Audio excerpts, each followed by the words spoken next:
right here with Oak Hill coach Jade Legg. Jade, do you feel like you kind of let one get away there? That you maybe should have went to. I know Oak Hill hasn't beat Woodrow in a long time, and it looked like you had them there, a 5-point lead. I remember at one point in the fourth quarter looking up, and I think we were up by 4. I don't even know how many minutes, a few minutes left, and I was just like, we're going to get this. We're going to get this win, you know. And Woodrow, you know, they're the team to beat. You know, they're a very good team, well coached, very talented kids, and we've been preparing the last 3 days. And, you know, I thought my girls, they executed, they did what they were supposed to, and like you said, we had some bad breaks there. So you lost number 2 on a kind of a wild sequence there. Yeah, and I have to look at the video because I still am not sure. They kept telling me she fouled 2 times in a row.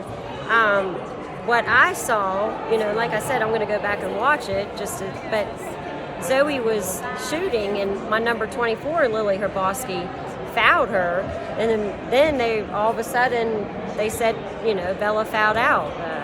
That was a big loss. You know, Bella's our point guard, the best defender out there, and she fouled out with a few minutes of the third quarter. Don't have her the whole fourth, and I mean that's going to hurt us.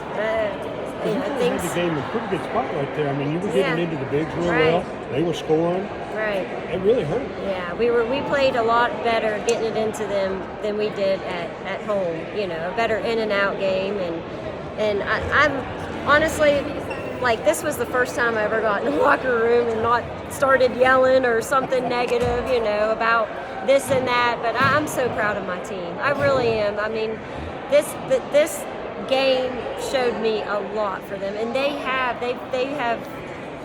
had a lot of growth, I'm telling you, and I couldn't be more proud of them. They fought hard.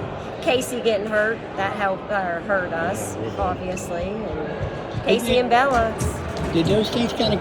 I think those things you kind of said it, but how different do you think it would have been? It's easy to say what if now, but if she had been in the game when you had that 5-point lead with like 5 minutes left. Right. In the I game. mean, I remember telling them in the timeout, you know, we were up by 4, so I kept saying we got to keep going. We got to keep going. You know, we want to be in the lead in the fourth quarter. We want control. You know, now then we can start slowing it down, and I think it would have been a huge impact. You know, I don't know that. I'm not taking anything away from Woodrow because they played so hard. It was just a really great game, but I do believe, you know, things may have turned out different if we would have had Bella and Casey.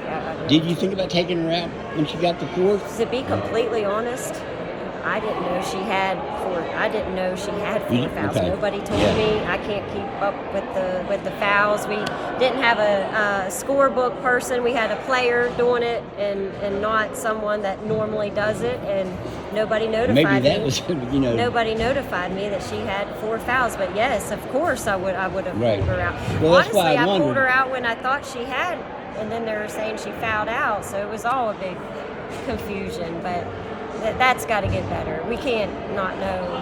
And then the turnovers, like in the fourth quarter, that really was kind of the difference. Turnovers are our weak spot. I mean, I tell them every time they got to value the ball better, you know. And up until the fourth quarter, I believe they did. But the last minute, and we turned that ball over here, and you know, we got that offensive rebound. We had a chance, and then we turned it over. Good conversation between you and Coach Neighbors after the game. I think there's a lot of respect there. I respect Coach Neighbors, and he said really good things about me after last game, and he always has been very, you know, complimentary of me, and he just said that I'm doing a good job with this program, and just saying, I said I'm sweating like a pig. What about you, Coach? I ran up and down here. I'm like, I really am, and him too. You know, he's sweating, but you know, this is what it's all about. You know, and like I said, Coach Neighbors is a wonderful coach, and you know, this is again my first time coaching at Woodrow High School here, so first of many, you know, and it's fun. I mean, do you think the program's ahead of where you thought it would be? Maybe. What's that? Do you think the program's ahead of where you thought it might be, or where you thought it would be? I got some big goals, you know, while I'm coaching here for a lot of years. So yeah, I mean, I think that we're going in that right direction, and you know, summer would have liked it tonight. Yeah, we're going to keep pushing. We got some good girls coming up too, so. Coach, We just- appreciate it as Appreciate it, always. Coach. Thank you. I appreciate you guys. I